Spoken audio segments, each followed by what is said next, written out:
And welcome and good evening, everybody, to the Whole Agenda Radio Show. I'm your host, Robert Peppino, right here on Revolution Radio on freedomslips.com. And I want to thank each and every one of you, as always, for being a participant in this show. I would not be here if it were not for you. And I want to thank each and every one of you from the very bottom of my heart. I try and do my very best on this broadcast, bringing you incredible information coming from all genres. That's why it's called the Whole Agenda. And, I appreciate all of you for everything that you do, participating in Revolution Radio, in the freedom movement. But I especially appreciate you being part of this show because of the information that I bring to you all. I mean, I cover the whole gamut, folks, and I think you all know this. And with that being said, you hear us say it all the time, and especially me, that without your contributions, I would not be here. Mostly all the hosts would not be here. You make this network possible. That's why we are 100% listener-sponsored. You make this whole thing happen. If it wasn't for you, none of us would be here. So if you can, as always, please go to the donate section. And we know times are tough, and they're getting tougher, aren't they? They're getting tougher every minute. But for those of you who are capable and able, we appreciate your donations. So, $5, $10, $15, $20, whatever you can, is a huge help to this network, to keeping me on air and hosts like myself on air. So I want to thank you for that as always, and I appreciate you tremendously. Now, it is Friday night. It is the 20th. It is the third week of the month, and as always, on the third week of the month, I have my incredible friend, dear friend. I love her tremendously. I can't even express to you what this woman is. And by the way, her husband, William, they've both become very, very, very good friends to me. They have helped my family personally through some very difficult times. It's not something I wish to discuss on the air, but they know what I'm talking about. And I can't express enough gratitude for what they did for one particular family member. And I love them dearly, dearly for that, dearly, dearly.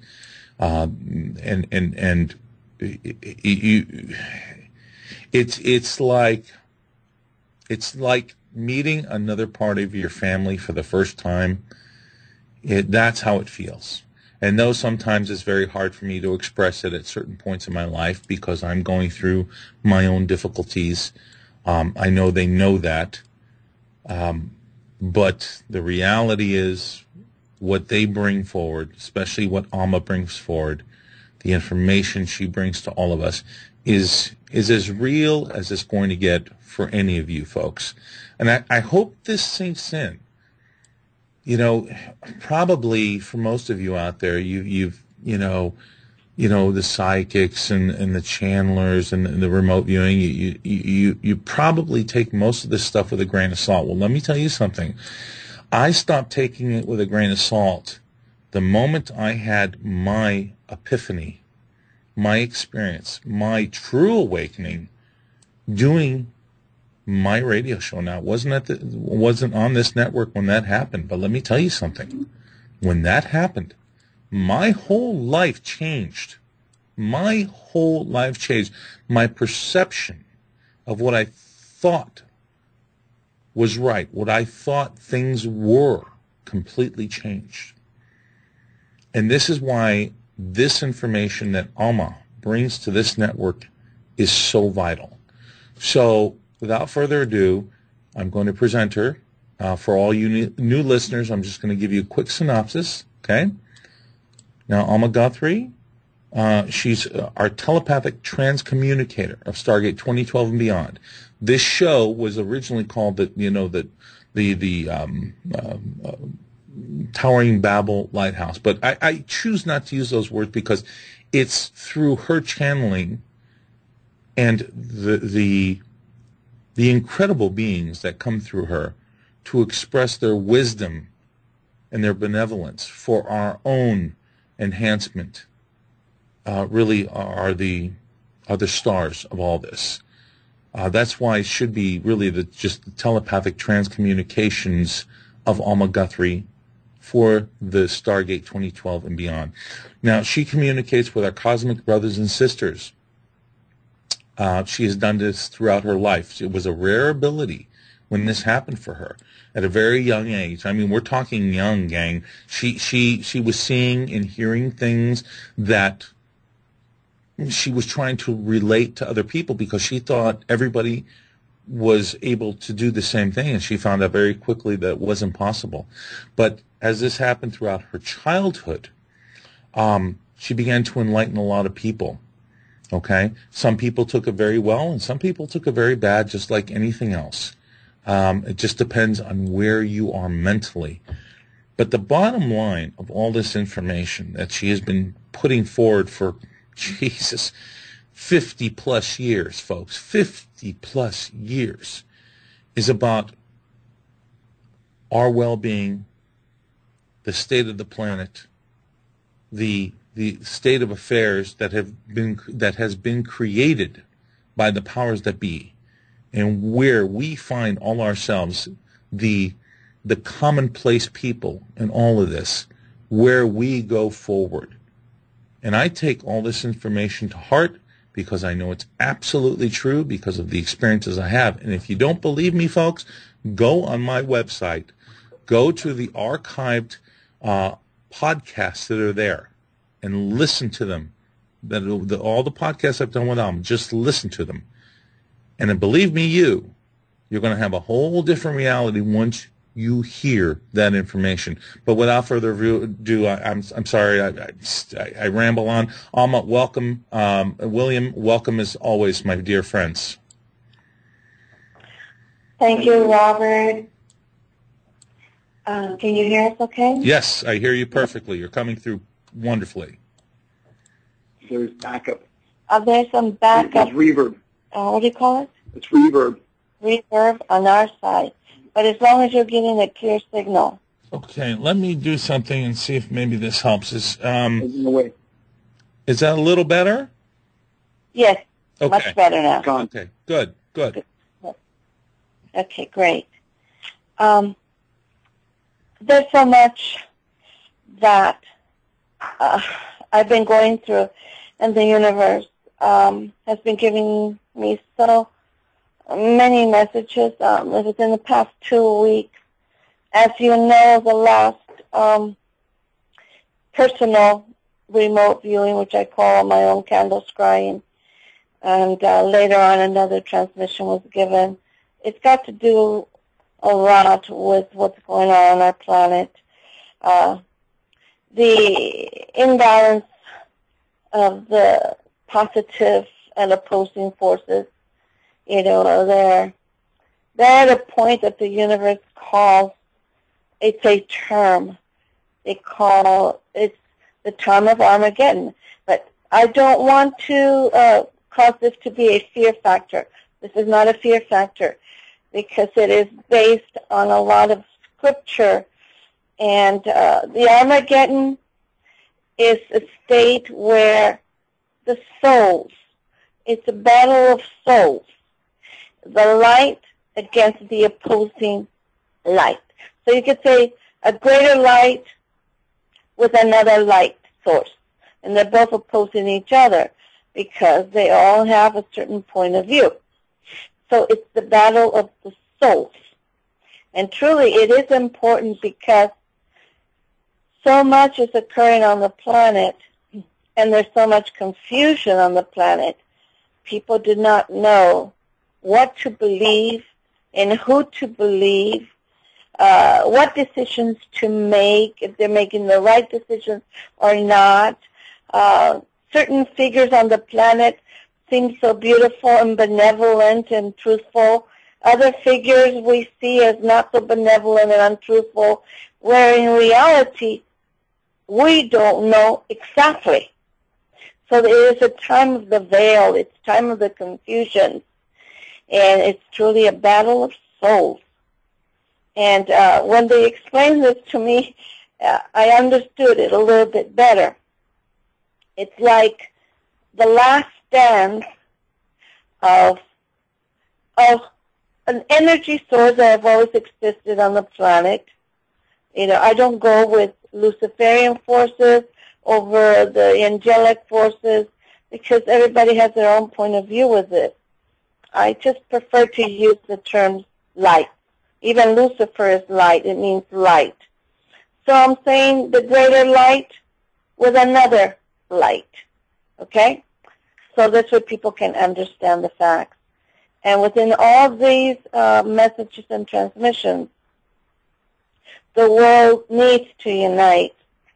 And that's why I received in the mail that there was going to be a unified world peace meditation day, which is tomorrow, the 21st of September. And 477 countries are participating in this. And we decided to do our part. And we're having our own unified world peace meditation and evening sky watch tomorrow. And it's going to be here in the mountains, eastward, Sunrise Highway up in the mountains there by Pine Valley. And it's going to be very private, very secluded, very personal. And the souls that will gather there will be the souls that are meant to be there. That's the way I look at all things. We're not looking for large crowds. We're looking for the right people to come forward and to join us in a world meditation, sending our light, sending our love, sending balance, where there's crisis, whether it be in the Middle East, whether it be with here, the United States, whether it be with all world leaders or troublesome nations. There needs to be a balance to maintain peace and prevent the fire that is now stirring up to get any bigger before it consumes part of this planet and involves many other nations as well. So this is important. You have posted it also on the Whole Agenda Radio, the information. Yeah, it's been posted up there for about a week, or at least, 2 weeks, I think. Okay. So anybody that lives within the San Diego area is welcome to attend. They can call my husband or I. And our phone numbers and our emails are also posted on the Whole Agenda website to contact us if you need more directions on how to get there. But this is a historic, memorable, one-time event for world peace. Now, this has not been done, in I don't know how long, perhaps World War I, World War II. And if they're doing this now, it's because there's something behind the curtain that we're not aware of, and they're bringing this upon the human race to come together and to pray, to meditate, to send their love and light, and it's for a good reason. And it truly is Battle of Armageddon of the souls. And it's to see clearly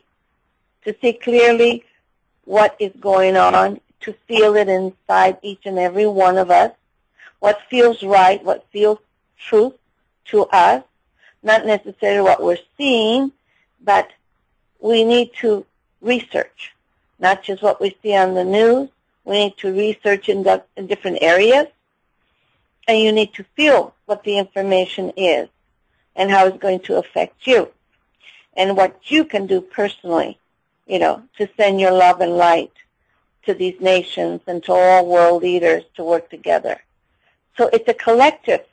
It's a collective thing, not just individual. And if this is being called upon worldwide for these cities to participate in, there's a grave reason for this. It's basically really to avoid a greater confrontation, and not just a revolution, a greater confrontation that could involve other nations that are innocent, that don't want to get involved. It could involve a war that should not be, because, you know, all Holy Scriptures have prophecies. And within all the prophecies, people think that prophecies are meant to be. It's not, because they are not written in stone. We keep saying that over and over. Well, right, over and over. Nothing. We take, you know, people look at prophecies and go, "Oh, well, this is absolute." And I've talked about this with you as well. Yes. That prophecy does not become prediction until it reaches, I guess, the a point of no return. Correct? Yes. But the problem is that many who read Holy Scriptures of whatever religious, you know, beliefs that they have, and we honor them, it's an understanding when they see certain things written. They read it. They take it to heart, and they feel that these things will be. Literally. And when they say the end of the world, they literally believe the end of the world.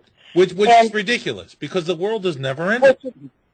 This is the reason I'm trying to explain. The interpretation of many of our Holy Scriptures are based on individuals' evolutionary spiritual growth to understand.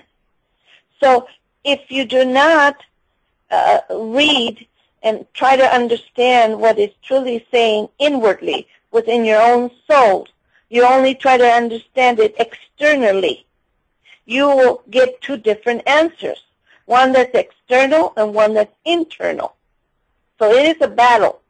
So you would say a battle of conscious ego-based, and it's also one of your higher self or superconsciousness based on benevolence and unconditional love and light and truth.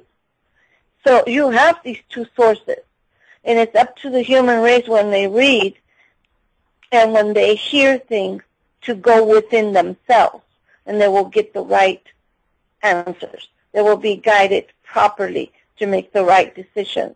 So this is why the World Peace Meditation is important, because we'll be sending collectively those thoughts of peace, of unity, of forgiveness, of all nations working together to bring about balance, to bring about peace, to bring about unity, settle the world's problems, not just of their nations, but throughout the world, use our resources to benefit the world, clean up our planet. There's just so many elements to this. I agree. Together with our cosmic universal brothers and sisters assisting. But they can't do it all for us.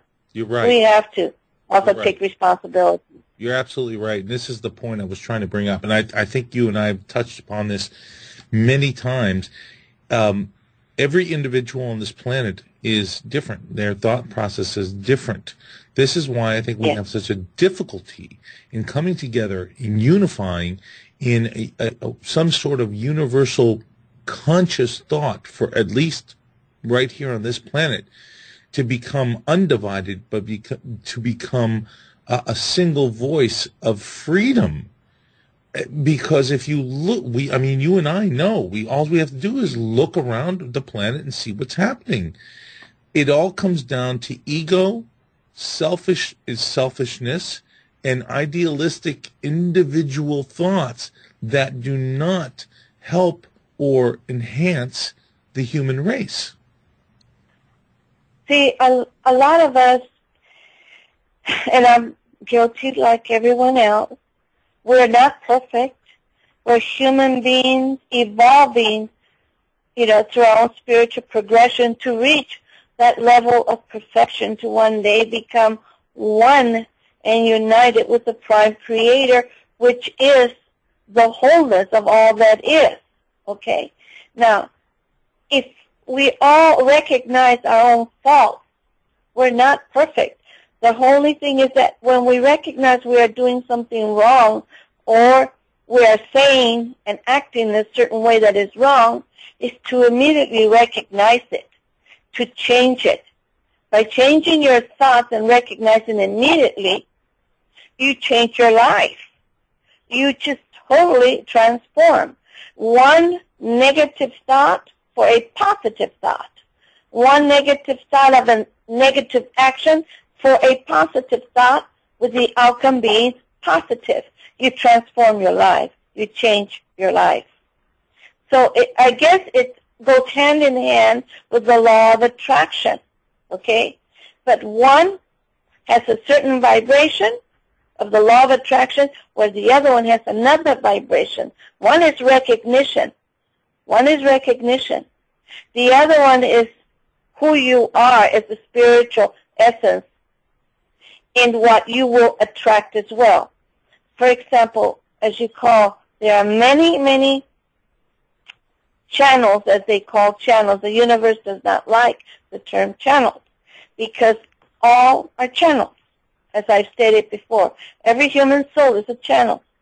Once you go within your higher self, you are a channel because you have the ability to channel perfection through you, whether it's in poetry or in music or in art or in being a doctor or a scientist, whatever. If it comes from your higher essence, that higher essence is the one that is assisting you to fulfill your own destiny and purpose for which you are here.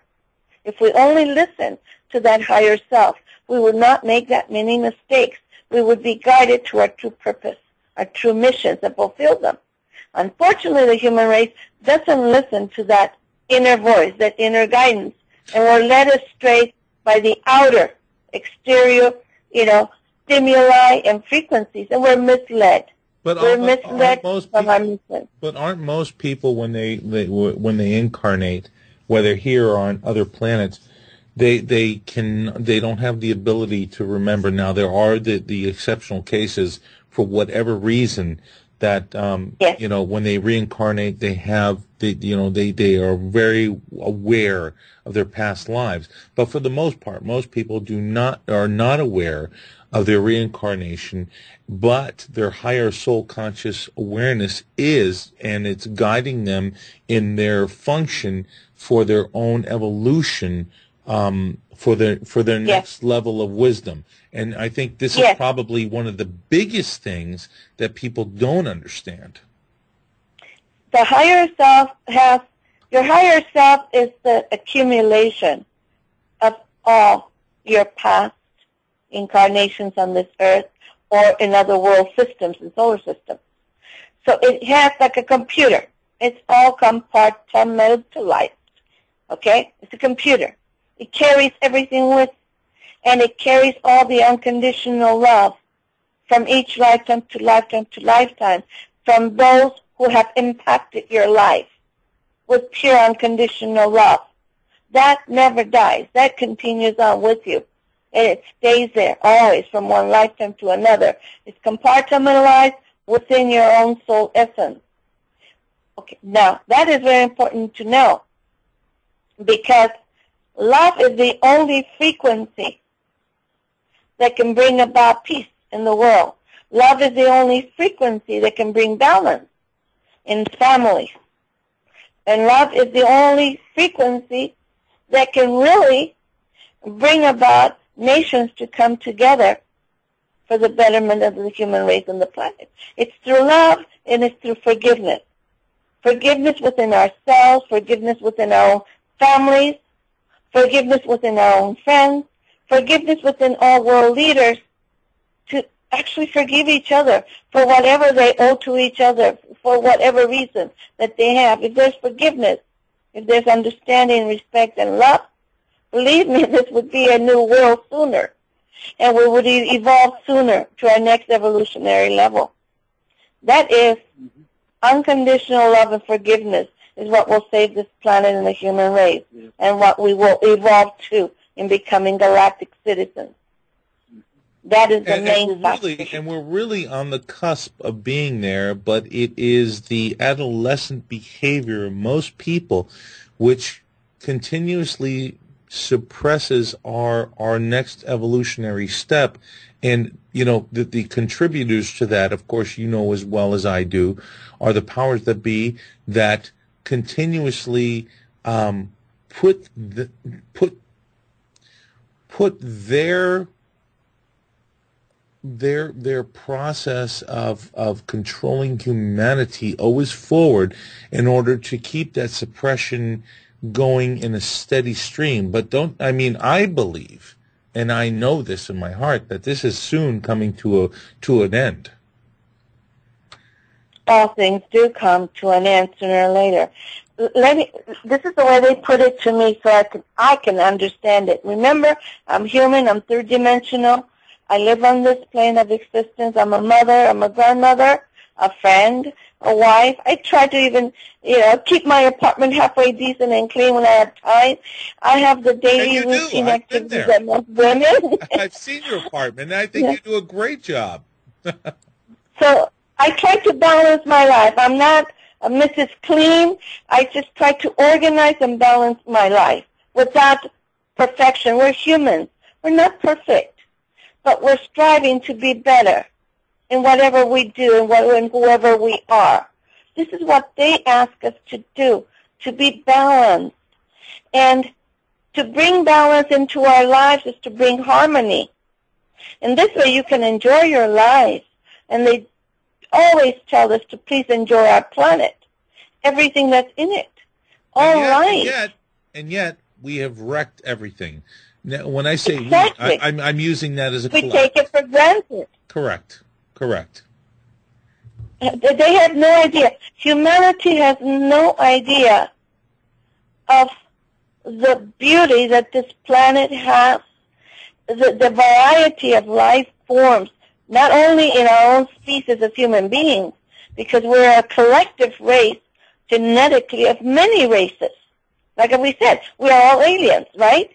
So we have these beautiful life forms, plant life, and mountains and streams and lakes and rivers and flowers and unimaginable variety, where other world systems do not have what we have.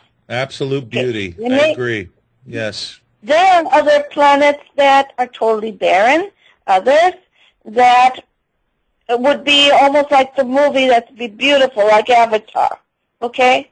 Dreamlike worlds like that. There are planets that are just so beautiful, so evolved spiritually.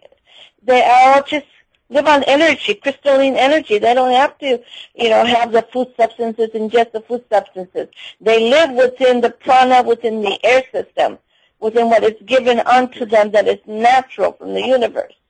And they're beings like us. They have 2 legs, 2 arms, a head. They may be different in their color. They may be different in their eye features or nose or ears because of their origin, because of the air that they breathe, the elements in which they live. But these perfected spiritual planets are beautiful. They're crystalline. It's like living in crystal cities, and they don't walk around like we do. They just transport themselves here and there. They are individuals as well as a collective race. And they are worlds that are strictly empires. Just like, there are Star Wars. There are benevolent worlds, and there are worlds that are just warring planets. Well, that just go on conquering other worlds. I definitely say that George Lucas and Gene Roddenberry and Steven Spielberg, in my opinion, had a deeper insight, or at least help into a deeper insight when they were creating, the fantastical things that they've shown us on screen to probably enhance our perception and our visualized ideologies of what things might be. That's part of the disclosure. They were allowed because through them as transmitters also, receivers and transmitters of cosmic knowledge, whether it be through their own personal guides or whether they were given this information by other transmitters and receivers, of cosmic communication. So they all were in tune to this. They were allowed to come here of their own free will to bring this enlightenment and disclosure of other realities and truths that exist in the universe.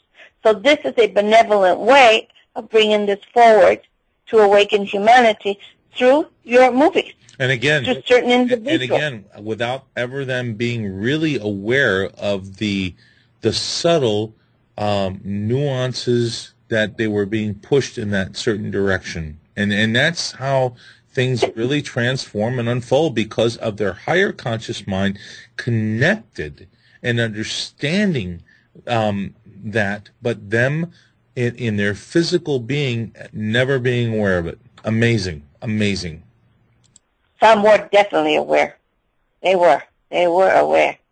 They were aware of the purpose and mission. And they were aware that what they were doing was bringing enlightenment to humanity through sci-fi movies. But within the sci-fi movies, they were bringing forth, truth. Just like, we have the radio, television, cell phones. Most humans do not even understand how they function. I don't understand within my own third-dimensional body. I don't understand when I watch television how True. The pictures are like there and I can, see everything that's going on in the world and the news. I don't understand now how I'm talking to you, how my voice is traveling to the airways and reaching you and I'm hearing you. I don't understand the technology behind it. I'm more advanced spiritually, but I'm not advanced on the third-dimensional plane as a human being. So I would not consider myself very intelligent in that sense. But I'm rich within spirit because of what I receive from the universe. Well, I would say that it's really not based on intelligence. It's really based on awareness. What your function is here on this planet. Your awareness is to comprehend and bring forward the information that is being channeled through you. I think everybody has a particular purpose, and I don't think everybody's supposed to be specifically aware of everything. And what you do is exactly what you do, and that's one of your objectives and reasons why you are here. But then again, very few people are so unaware of why they're here. They live life in a state of unconsciousness, but their higher conscious mind knows why they're here. But Yes. Very few people are very self-aware of why they're here, what their mission is, what they're trying to bring forward. And you're very lucky in that aspect, in that realm, Alma. Very lucky to have that. That's okay. There's not luck because we all chose. Okay. Right. Come Well, here. I used the word luck is a point of reference because yes, we did all choose without a question. Now, everybody here has a purpose and mission. Whether they came here to be the best parents they could be, because perhaps in another lifetime they were not. They come here to experience certain things that their spirit needs to learn to continue in their evolutionary process. Now, the veil has to be closed when they enter, because if they remembered anything that happened within other lifetimes and that they were not so beneficial or they may have been painful or destructive, when they left their physical bodies or murdered, that would not benefit them in this lifetime to remember.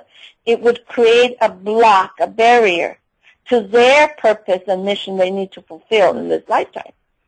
So I can agree and disagree with those that seek past life regressions because they want to know if they were Cleopatra or Alexander the Great or any one of those high figures, because we as humans would like to feel that we were very important in some other lifetime. But unfortunately, it may not be that way. But isn't importance based on ego, and that's the thing that we should be eliminating in order for the betterment of humanity to enhance itself, is to put the ego aside. But you understand what that is. ego. Yes, Most I do. do not understand. Most do not understand. Most do not understand what the ego is, and they will refute that because they do not believe they have an ego. Most human beings will not want to listen to their own truth when somebody points that truth to them because they don't want to accept that their ego is taking part and control of them. They don't want to accept it. So this is the difference in those that are humbled. When you humble yourself and you receive objective information from others and they say a certain thing, if you listen to them and then you go within and take that information within and say, wow, they're right. You know, I am this way. And there's room for improvement in this area. And maybe I did hurt someone, and I didn't mean to, but they brought it to my attention. So I will go to that person and say, hey, you know, I said this, I'm sorry for it. So we need to be humble. We need to listen also to others. But humankind does not like to hear criticisms. Well, they don't want to hear the truth. They don't want to hear the truth. They don't want to hear the truth. That's what it A lot of them like to go to psychics where they will only hear positive things. And they will believe and think that all these things that were being told unto them will be manifested. Now, if it's not in their destiny, in their blueprint for these things to be, no matter who tells them it's going to be, they're not going to be. Because it's a blueprint that you come here to do, to follow, and to manifest. But the bad thing about this is if you are not going within yourself and questioning why you are here, this is good if you question. But if you don't, yeah, but how many then people, how can you progress? Alma, how many people actually question why they're here? I mean, if you take That's why. If you take most people on a basic level, they never question why they're here. They simply go through the motions of living without ever understanding or asking themselves the question, who am I, why am I here, and what is my purpose? You probably have less than 0.001% of the population ever actually asking that question to themselves. Okay, there's another reason for this as well. Okay. We are all vibrating at different frequencies within our own evolutionary growth, okay? Some, you know, they have explained to us, to me, to you, can vibrate at 50 watts, others at 100, others at 2, at 3, at 5, at 1,000, okay? So those that are vibrating at 50 or 100 frequencies of light, of understanding, and of evolution, it's their choice at that time to learn here on earth to move forward into the higher voltage of light and frequency. The ones that are higher in the 500, 1,000 frequencies are the teachers, are the guiding lights, are the messengers on the earth. Okay, so we wish to trickle down unto others what we have brought forth to earth that has been given unto us, or our veil has been taken away, to be able to assist others so that they can also take that veil away if they want to, because it's free will. It's free will. So our purpose is to gently give of what we receive, gently, never without any expectation. And always we are being attacked from different angles, but that's okay. That's part of the purpose we're here for. And we have to be strong. But I do admit that it does hurt. And I do admit that sometimes we feel lonely and isolated. It hurts more than you think, because you have so many people living on such a basic level that their comprehension of what the universe and their inner universe, their higher consciousness, their soul conscious and awareness, and their reincarnated lives have absolutely no effect on them because they could care less. They really, truly don't care. This is how unaffected they are. And this is 99.9% of the population of this planet. You, me, William, and many others like us are walking up Mount Everest. And this would be the pictorial analysis of what I'm trying to represent here. Walking up Mount Everest, and the fools on the top of the mountain rolling boulders down at us as we're trying to avoid them, to try and make them understand that the reality of what has been presented on this planet is a complete fiction, a total and complete fiction. And as we walk up this uphill battle, facing not foes, facing their own worst enemies, which are themselves, they don't even realize what they're doing. That's how tragic it is. And that perspective, and what you're saying is this: there has always been on this world, within our own creation, and with our own genetic, what you would call either manipulation, if you want to use that term. You have the different races that were here on Earth, and each one had a different purpose, okay, with the life that they were creating here. Now, you have then these forces that have developed through time, through centuries, and many of them are from other world systems, but within our own human bodies. Now, those that have already reached Mount Everest because of their own powers and technologies and all the money that has put them also in those positions on the high, top of this mountain, and those of us who are moving up that mountain because of our knowledge, because of our awareness, because of the information and messages we've been receiving to move up towards that mountain so we can then assist others that are climbing up that mountain. Now, once we reach that mountain top and that peak and are side by side with those that have already reached that peak with their own power, their own money, their own knowledge, and once we're there, the benevolent cosmic forces, that's all they need, because that's when balance will be created. So right now what they're doing, the ones that are so high at this top, this mountaintop, don't want those that are getting near it. They will send down the boulders in whatever forms. Okay. Now, we are receiving the boulders, but that doesn't stop us. Okay. And it shouldn't stop those that are also moving up that mountain.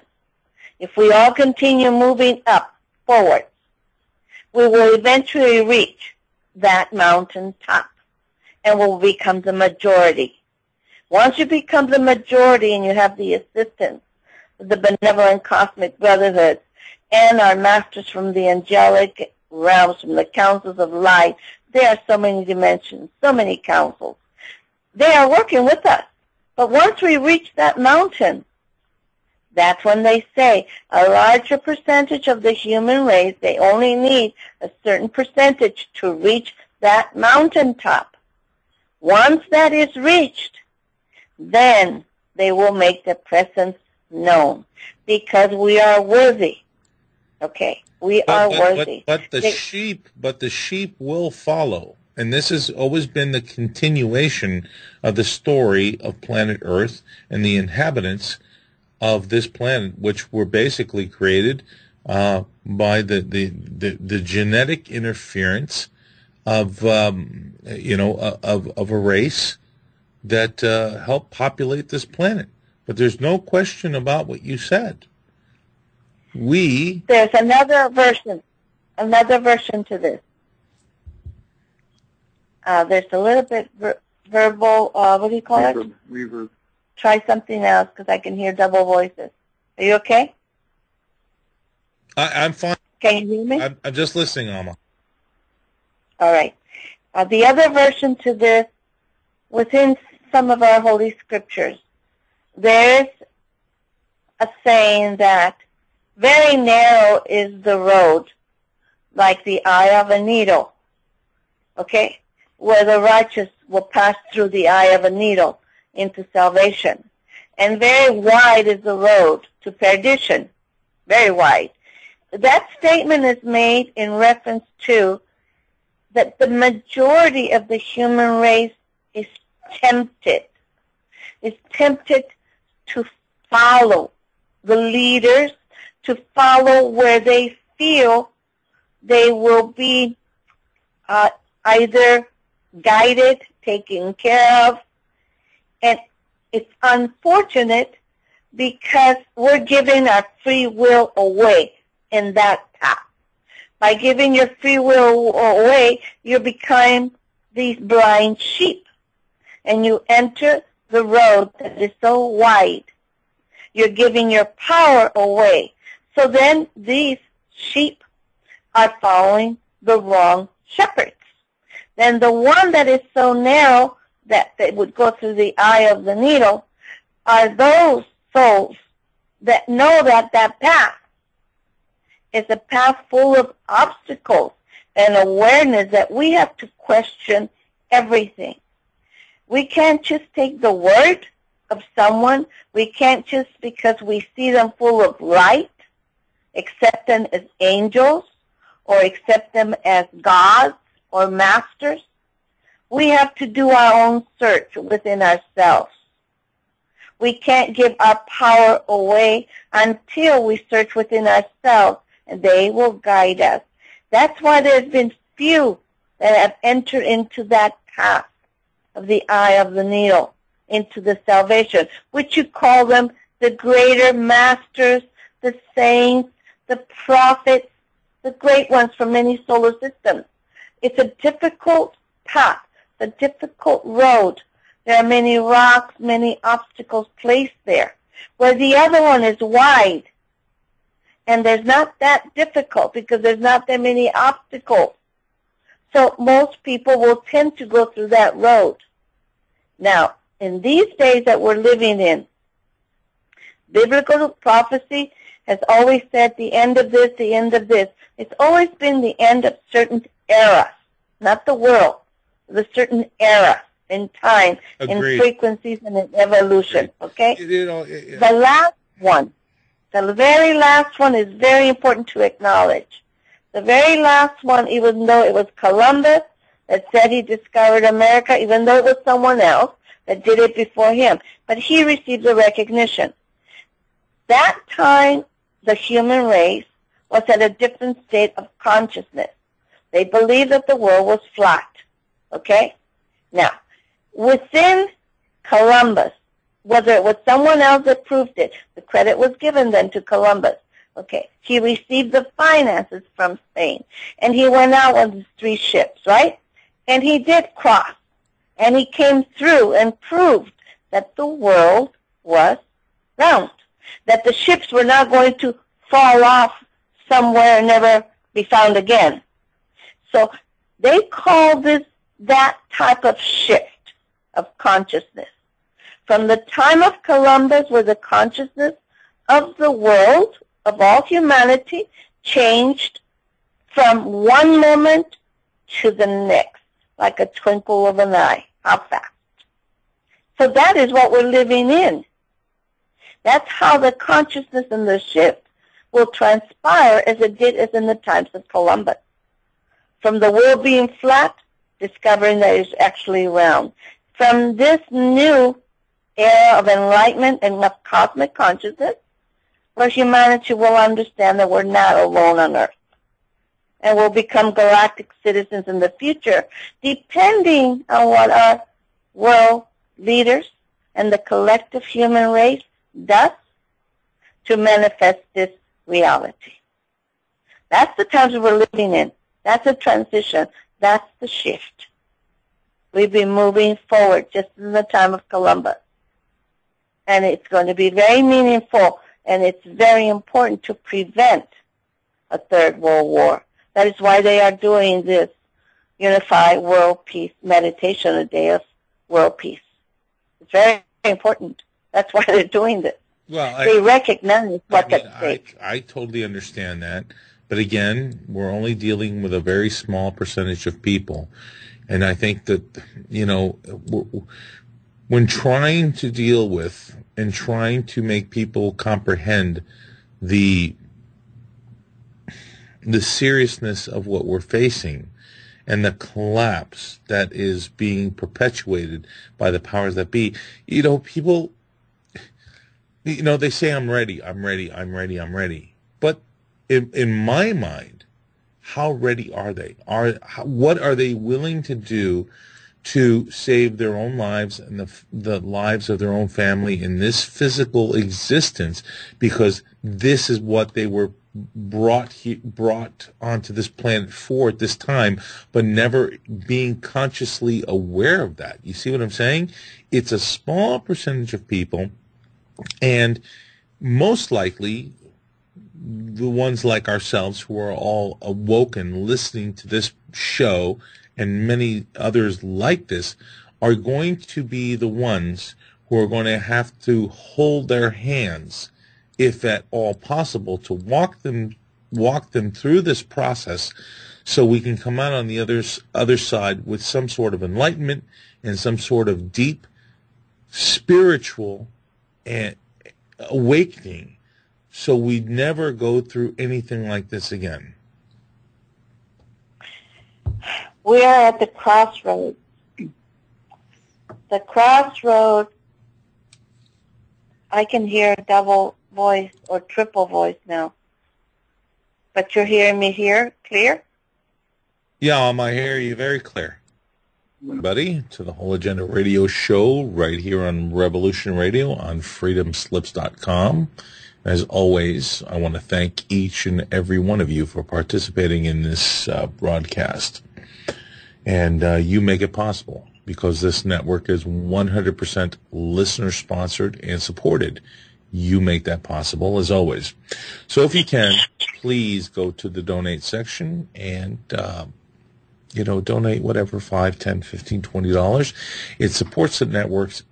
It supports me being on this network, and brings this network forward in enhancing it, make it bigger and better for all of you, and hopefully it reaches a bigger and bigger audience. And that's what this is all about. It's about the truth, especially with my guest this evening. For those of you just joining right now, my guest, Alma Guthrie, who is our telepathic cosmic communicator. For the first hour, we discuss, we talk, and then she goes into her channeling, what she's doing right now, preparing and getting ready for, and hopefully she's ready, with our cosmic brothers and sisters, to bring this information forward, to give us, of future events that are to come if we do not change the path we are on. Let me tell you, ladies and gentlemen, the path that we are on right now is extremely self-destructive. And I've talked about this over and over and over again. And I know you know this. I know all of you listening right now know this. But the more people we can affect, the greater change can come over the effect and change or transpire the path we are on. Now, let's see if Alma is ready. And let's see who's coming through Alma this evening. Alma, I am ready. I kind of cut myself out here, and hopefully who is ever coming through, thank you for being here with us tonight to bring your transmission forward through our sister Alma to give us more enlightening thoughts. Are you there? Yes, I am. Thank you for Are joining us. you there with me? Yes. Yes, I wanted to come, and many want to come. I don't know if this is enough of your time. I'll take a few minutes, then another one come. There much is now the horizon. There is much to say occurring and being planned. What we are trying to do within these councils is to send more light beings to your planet. These light beings to your planet coexist with the physical bodies. Is not possession.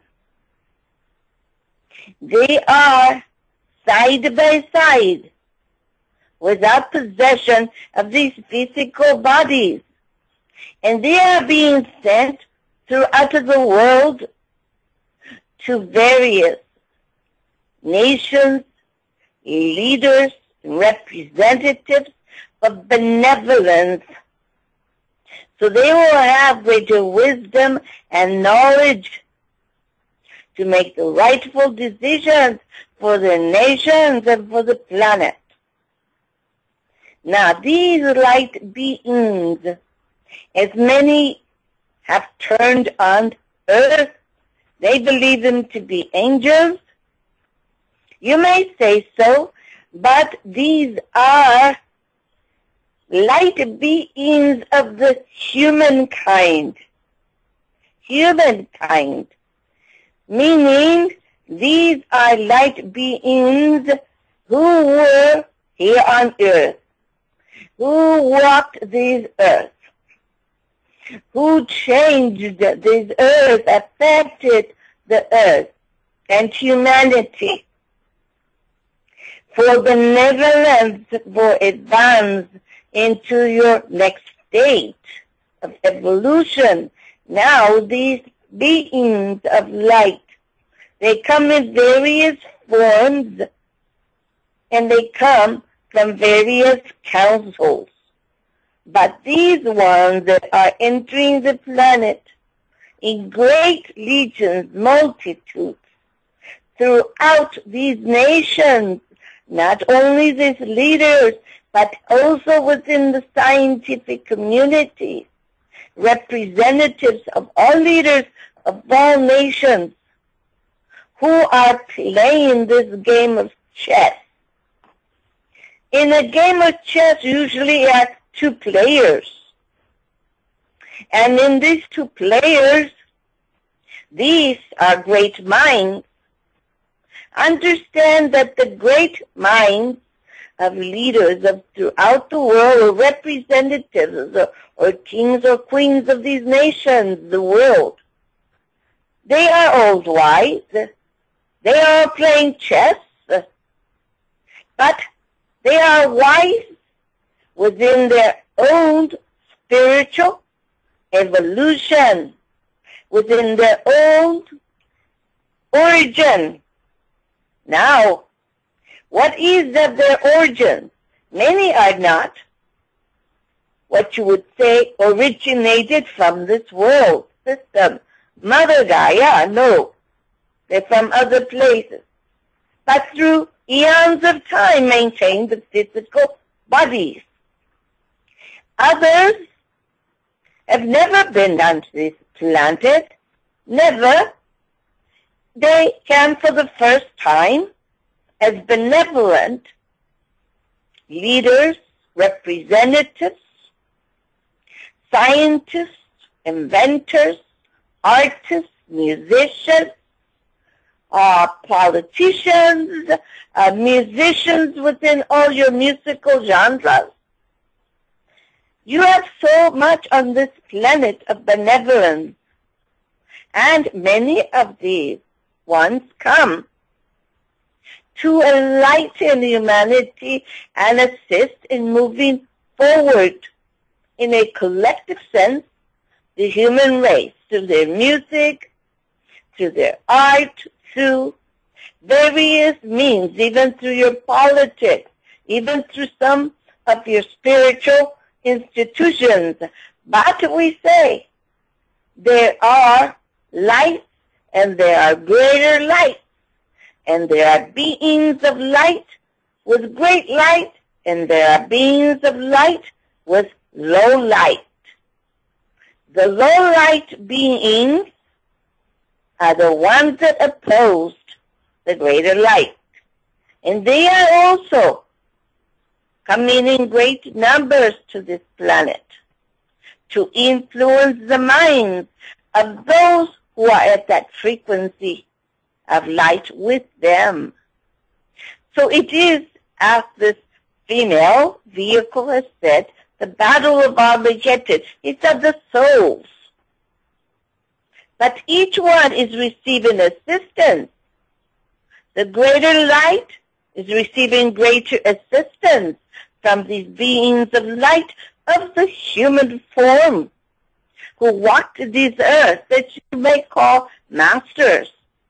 You may call great prophets.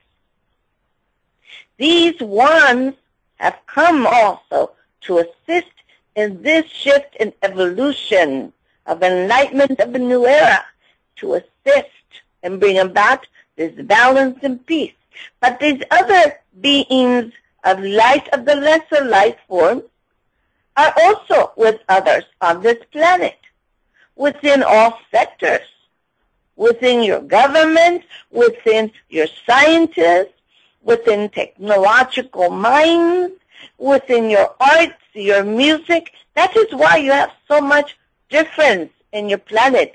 You have music that is benevolent and is a vibration that stirs the heart and the emotions of the human souls and races, your vibrations of love towards others. But there is other music, a music that is offensive, that creates in you a disorder of thoughts, an imbalance of energies, and it creates in you an energy that takes control of your ego. And therefore you go out and do things and say things that are offensive and hurtful, because you are then being assisted by lesser lights working with you, making you more powerful to do these things. They lift up negative energies and a fear of control and of the term hatred and envy. Now, the beings that are benevolent live on love and of service unto others, and open the hearts, the minds, and the souls of the humans, of those they are working with, so that they may assist, be guides, messengers, counselors for others to listen. So you have these two forces now within your religious institutions, within all your governmental institutions of the world, within all leaders of the world and your kings and queens of the world, of all your musicians, artists, the medical doctors, scientists, within all sectors that are of importance. You have these two lights. They are great and in great numbers on the planet, assisting both sides. The human race now comes in. It comes in as a collective. Humanity is one race, and as one race accumulates so much power that it will create either a total eruption, because a power that great in light can destroy all darkness. We wish it to be balanced. We wish it not to be of destruction. We wish all this light collectively to become balanced. Balanced to balance all the world leaders. Balanced to balance all negativity on the planet, all thoughts. Within all your systems of government, within all your origins and nations you are from, within all nations that are suffering in your civil wars, and within this Middle Eastern Arabian Peninsula called the Arabic world. Now remember, you all are and part of these worlds.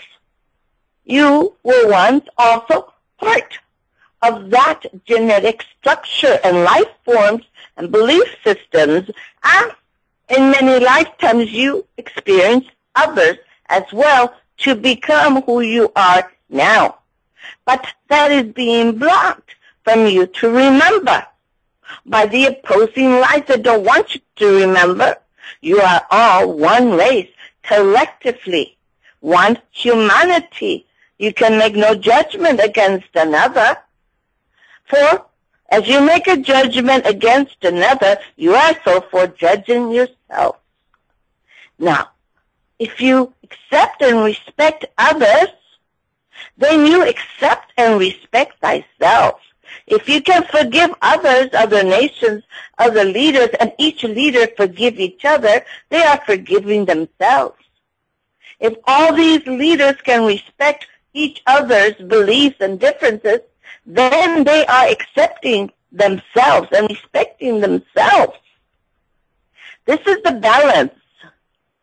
Once this balance is achieved. Are you still there? Hello?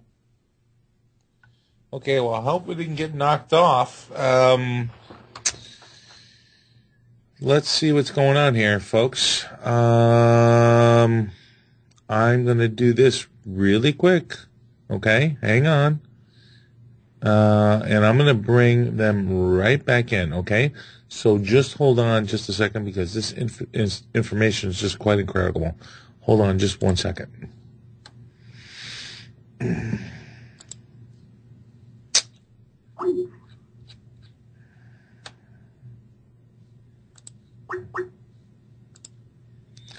Okay, are we back? Yes, we are. Okay. It looks like, William, we got cut off really quick, but please continue. Okay, go ahead. We have a vortex here. Do you have your vortex as well? Yes, I do. It's vortexed around the whole house, everything. You, then, are doing well. So, my assistant here is working on this instrument that is awkward. But I will do my best to hold this. Well, you're doing wonderfully. Thank you. Now, as I am saying to you, you always ask for names, but I will say to you, does it matter if I say, what is your name? Because I am addressing your spirit. But with me, you are addressing a variety of spirits in one mind, my mind. So my mind is a collective of various souls from the councils of Cyrus. Now, there are many councils throughout this universe who represent also this sector in the universe. But it's too lengthy for me to say. But I would only say that I would prefer that you address me onto your public as a humble servant representing the Syrian Council. Would this be acceptable? And it is, because I am your humble servant, allowing this for you, for Alma and William, allowing themselves to be your servants and allowing me to be the servants of them to project this information forward. Very well. As we have said, this is the crossroads that humanity is now in. You are at the center. At the center is the cross. At the center in the past, in eons of time, over 2,000 of your years, you had the center of the Christ Jesus consciousness, who walked this earth, who is also one of the greatest leaders and commanders and the Prince of Peace in this sector of the universe, as there are others in other sectors of this infinite universe. Now, you all are now collectively at the center of this cross, as he was before, to evolve the human race. You collectively as the human race are at the center. As one head, as one voice, one body, one mind, collectively. You truly are the sons and daughters in one humanity, center of this cross. There are many crosses that have been manifested with your crop circles. It is a sign for humanity. There are various ones in different sizes, different shapes, and beauty, each one representing certain faiths. But in reality, it is a crossroad. The cross is the crossroad humans must go through, eventually reaching this point where you are at the center. Within these crop circles as well, not only do you find the crosses, but you also find the spirals. Think of this, and I'm sure many of your researchers within these crop circles have done some research to decode some, but not all have been accurate, but some have.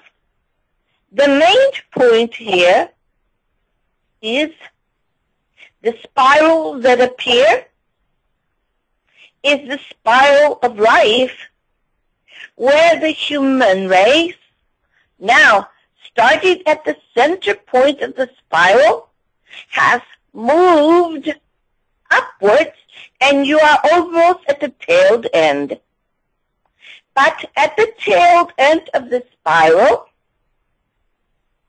is when collectively as a human race you achieve a balance and a oneness and acceptance that you are not alone. By this time and at this moment is when that point at the end of the spiral unites with the center point of the spiral. The center point of the spiral unravels. And once it unravels, that center point unites with the end of the spiral, and it becomes a circle. You are then in the circle of life. You are then a galactic citizen, and you can move forward and explore the universe. But aren't we all one with that? Are we not all galactic citizens in the realm and reality of everything you've been talking about? We are simply inhabiting this physical shell right now for the betterment of the physical humanity to move forward. Am I correct in saying that? Yes, to one degree, but to another degree, there's a different meaning. If you go to another country, you in this country are not the same. You are not of that race and of that blood. You may become a citizen when you follow the rules and regulations that govern that country with love and respect for that country. Do you not then become a citizen of that country? As in this United States, you have so many citizens from various parts of your world, from different origins and faiths.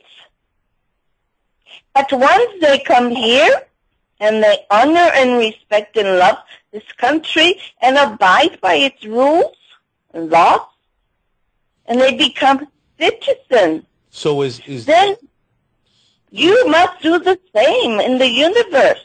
that is the process? Become citizens. That is the process of enlightenment as you understand it. Yes. Okay, that's what I want to know. Yes. Thank you. Thank you. We cannot allow, let's say, an example.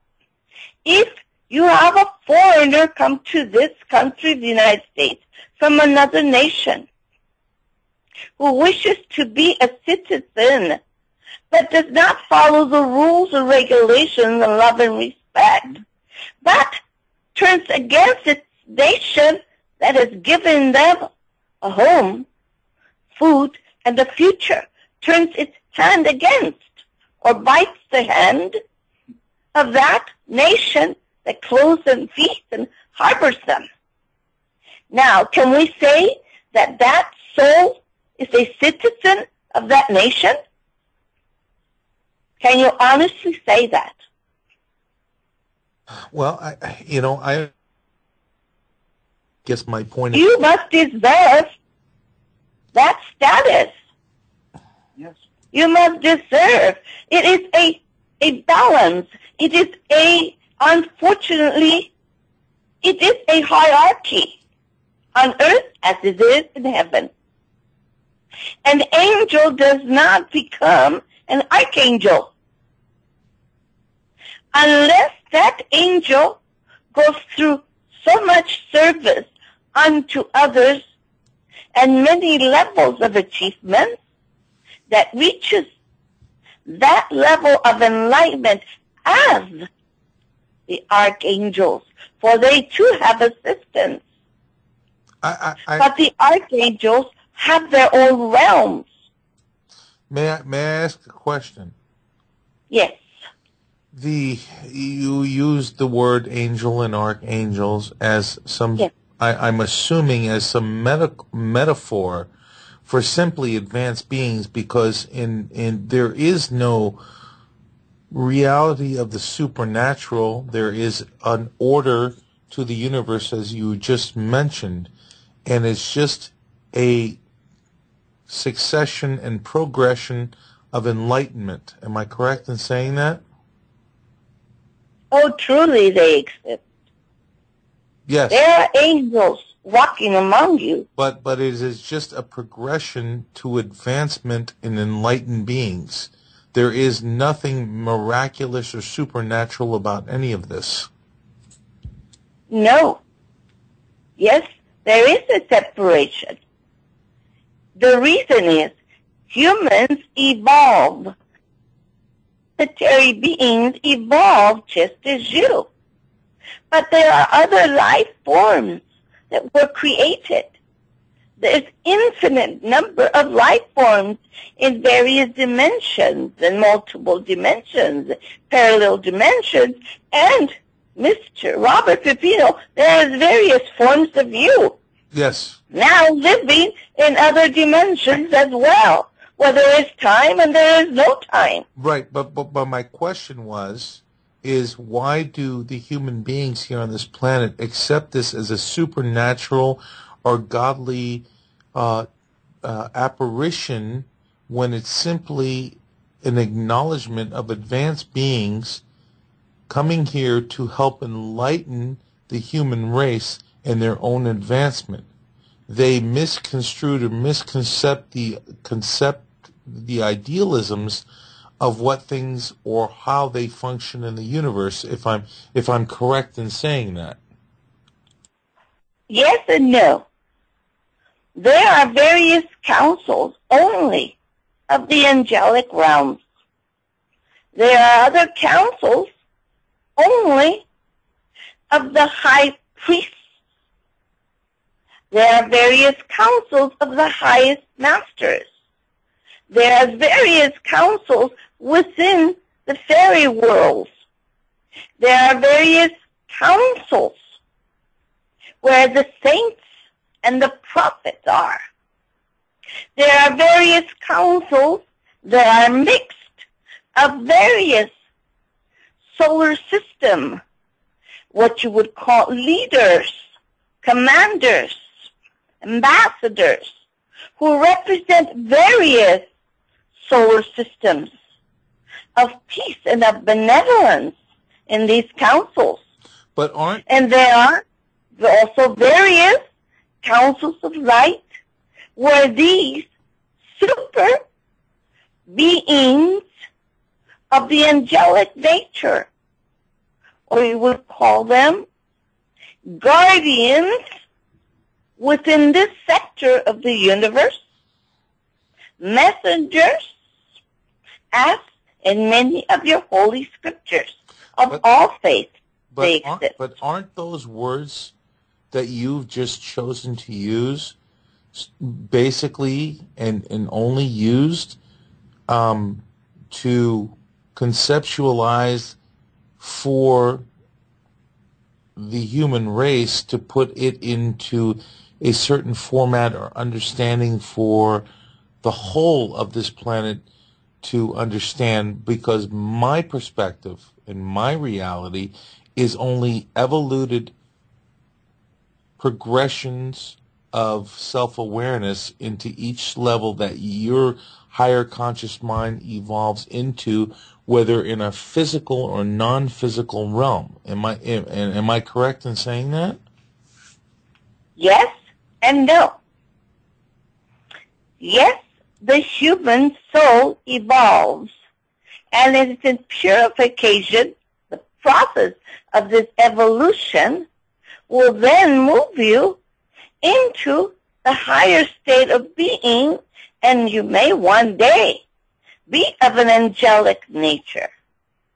Or you may become an ambassador in another world system. Or you may become a guide. Why do we use the word angelic as an appropriate word when it's simply advancement of the consciousness and evolution of the soul, as we choose to use here on this planet, or evoluted consciousness into the next realm? Why are specific words used on this planet or any other planet, which they have completely different languages and thought processes? Why are specific words used for the enlightenment of humanity? And you will understand this, my brother, when you learn the various faiths on this planet. They all have something in common. They all have benevolence, and they all have malevolence, and they all have the acknowledgement and knowledge of the angelic realms, and they all have the acknowledgement of realms where they lack light, where there is only darkness. And they have realms of benevolence and realms of malevolence. All is a yin-yang energy that exists on Earth and throughout the universe, and which is free will. And your evolutionary process, whether it be in the human form essence that you move on into other planetary sources of experience, or you return to this world to continue to learn other lessons. But of the human source, until you purify yourself so at a certain degree of becoming that spark of light that creates life, you may then can move on and become a member of one of the councils. You become also, if you choose to be, of the angelic realms to be of service in that area. You may choose to be a messenger that returns to earth. You may choose to be a doctor to return to earth and invent the new cure for a certain disease. Your choice, it's free will, but there is a separation. And each one, each compartment, each evolution, each realm of light and purification and existence in the upper worlds is a form of merit. Just like you go to school, you on earth have your primary grade. If you do well, you stay behind. If you do well, you move forward to secondary education. If you don't do well, you stay. Then you move forward into the third, and then into the fourth until graduation. Upon graduation, you all, as separate souls, choose your own past destinies and what you wish to do. Is it not so? This is evolution. To a certain degree, but I also have another question, and I just thought about if you can answer this. What is the most common practice of communication? Is it through a physical verbalization, or is it through a mental conscious awareness that other beings are able to read each other's mind? Which is more prevalent within the universe, if you can answer that? That is not important. It is not important how we communicate. For the important thing is how your spirit evolves and how your mind evolves until you need no form of verbal communication. We wish to focus on what you are going through as a species, as a human race, in these days you are living in. And we wish to focus on the imminent problems facing this planet with your weather changes. We wish to focus on what would be coming, that you may be prepared with your earth movements. With these stronger than ever before typhoons, with these stronger than ever before earthquakes that would hit areas and ground that have never felt these earthquakes, that would unbalance some of your fault lines, also affect those here on the San Andreas Fault. And many of your scientists are watching closely this Yellowstone area, for there are hundreds of minute earthquakes, but may lead into another one, which we are working to balance the energies here, as we are balancing the energies in this volcano in Mexico City. They call this Popo. Now, you have heard of this. These volcanoes, they are massive, can cause great destruction if we do not balance the energies within. Now, another factor is the black boxes that were placed throughout this world. Our land, on your coastlines, and under your oceans. These were placed to balance tectonic energies, and they were placed as anchors to prevent greater destruction. May I ask one quick question? Were the boxes that were made visible here in the United States purposely made visible so people would become aware of the presence of these boxes, in order for that information to come forward to make people realize that your presence is here to help us? It was not intentional to be seen. It was simply a movement of land, of sand, that the pressure of the earth pushed them up. But it was not intentional. We do not give you our ships intentionally, for this would prevent many things on earth that would take away your karma. We are not allowed to break universal law. We work discreetly and humbly behind the scenes to balance your planet, to cleanse your air, clean your water, your oceans, and the chemicals that are coming through radioactivities from these nuclear plants. And our ships are always around all your nuclear installations. So we do assist and watch over the human race.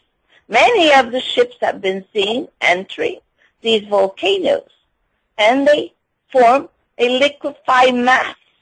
They become liquefied.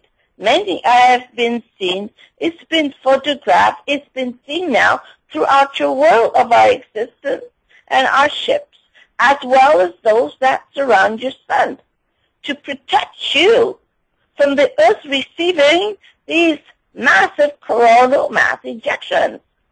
Your species is still here because we in the councils have allowed messengers, protectors, to come to the earth and guide and assist. We have allowed the federations and legions of light to monitor the world, to assist and be on guard. For we will at any means, if any weapons go off into space that would harm the solar system, we would interfere and break them down on land, on air, or your ocean. But humanity also needs to learn certain lessons. We cannot take away that free will. But you collectively as a human race can manifest the peace you wish for your futures and to advance to your next evolution of this spiral that will unite its tail end with the center and become the circle. Once you become one with that circle, you will become these citizens, but you have to earn it. You all come with responsibilities.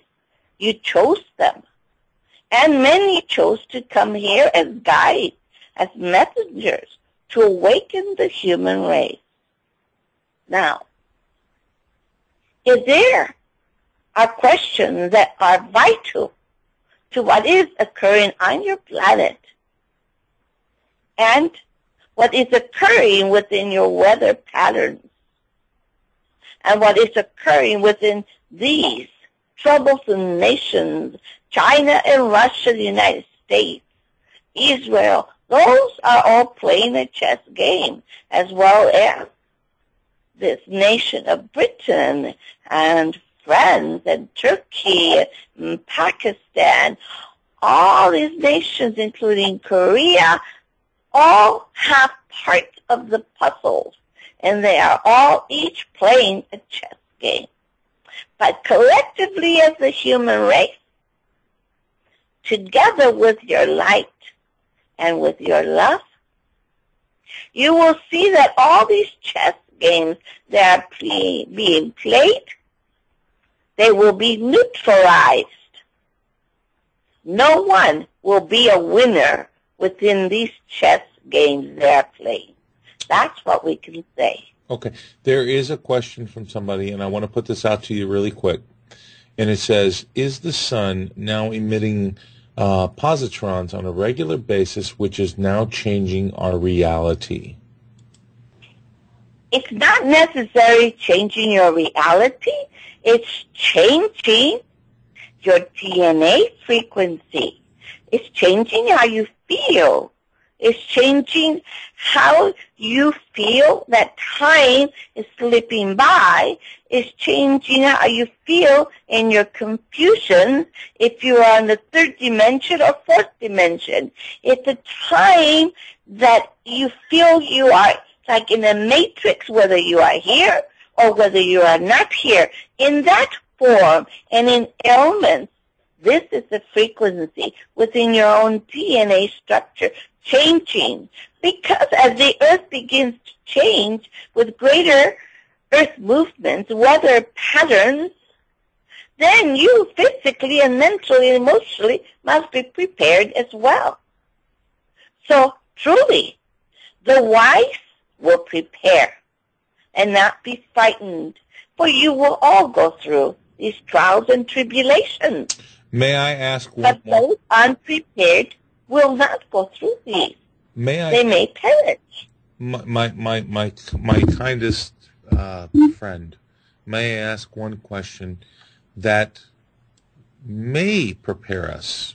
And I don't know if you can answer this or you're willing to answer this, but what will be the precursor to the most volatile events that we will face as human beings? Will there be a specific precursor that we can look for prior to events that are going to eliminate a lot of the masses of the people? They will many be simultaneous events. You are being focused now on your economy. You are being focused on the crisis in the Middle East.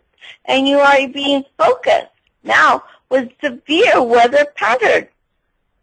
All these things are there for a reason, for awakening humanity, to prepare them for a change in frequency, a change in your evolution, an awareness and a preparation. You all will go through these trials and tribulations. Life continues, but it is the type of life you will manifest for the future and the future of your children, that we are assisting, that you will all choose the light and manifest benevolence and a better world and a peaceful world. So what you're saying is you're leaving it as a surprise for all of us, correct? It is not a surprise. You are all seeing the effects. You are all feeling the effects. Yes, we are seeing the effects. But right, but my specific question was, will there be some precursor event that we can look to say, when this event happens, then we will know this is to follow shortly? We will leave you with one statement. Okay. The universe put this in a crop circle. We oppose deceit. That is all we can say for you. I know exactly what you're talking about, and now you've made me aware. Thank you for that. Now I must retire. This physical body is drained from the energies of the day and much that has been occurring in her life. So we ask forgiveness, but we will come again, and questions will be focused on these same specific topics, for they are of great concern to us, as they should be to the whole human race.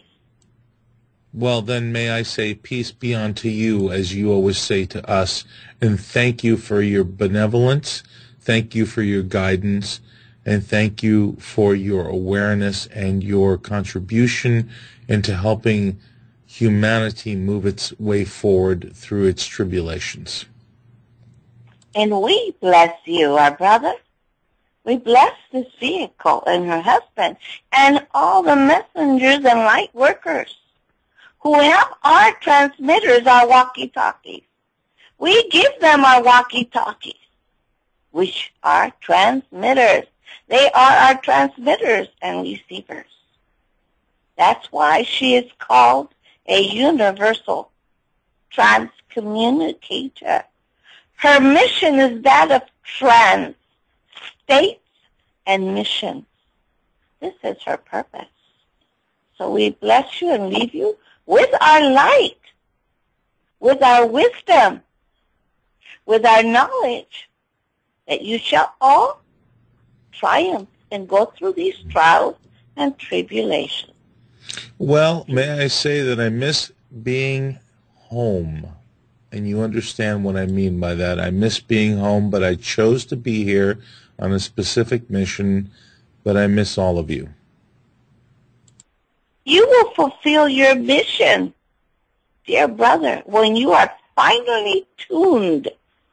All those that you call in your guitar strings, each one must be tuned to a perfect frequency until all of them are balanced and you play beautiful music.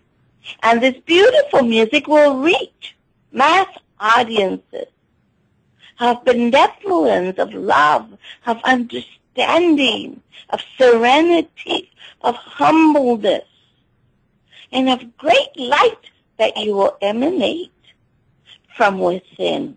This is what we're working with you. I know that. Are you aware of this? Yes, I'm very aware, and I keep saying thank you and I bless you all. It's even though I'm unaware of that, I know that. I know that within my inner conscious and superconscious thoughts. I do know that, and I thank you for that. Yes. Yes.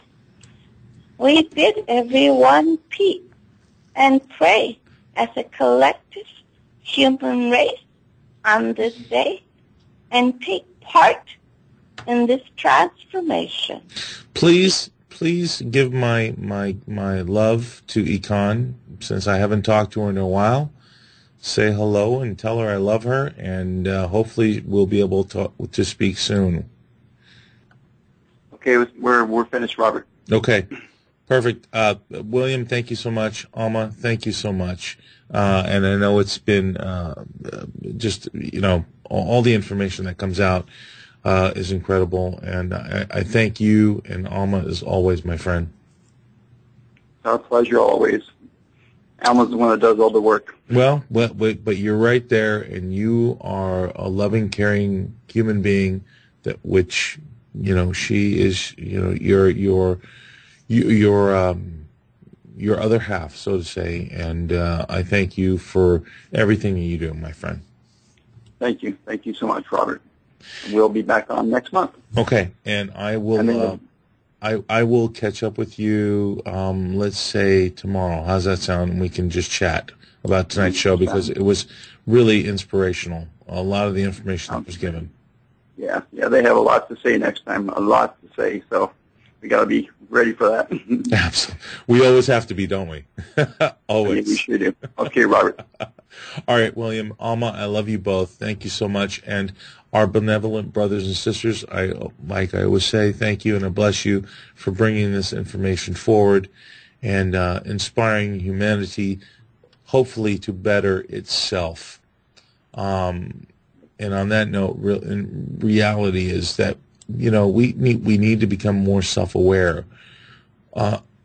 Unfortunately, for all of us, even including me, I've gone down that road, folks. You get caught up in everything. The makeup, the fantasy of what we live on a daily basis. We don't pay we don't pay attention to our self-awareness, our higher conscious mind, to say to ourselves, why is this happening? Why am I in this situation? Why am I here? And why am I doing this at this very moment? We simply go through this as like, a mindless automaton. And I know I don't want you to be offended by that statement. What I want you to do is become self-aware because of that statement I just made. Becoming aware of your higher conscious state of mind makes you an individual who is now projecting his awareness, his higher awareness, or your self-awareness into this physical state that you exist in right now. Here it is, right? If we understand, and at least I do, that let's say we go to sleep every single night, which we all do, and in that dream state, that sleeping state, you can call it your soul, you can call it your higher conscious awareness, you can call it your pure energy source, you can choose any word you want, that splits itself from its container, your container, my container, and leaves your body, okay, to communicate, to do whatever it wishes to do with all the other entities out there. Think about that for just 1 second, and then you have to come back in. So in other words, you chose this physical relationship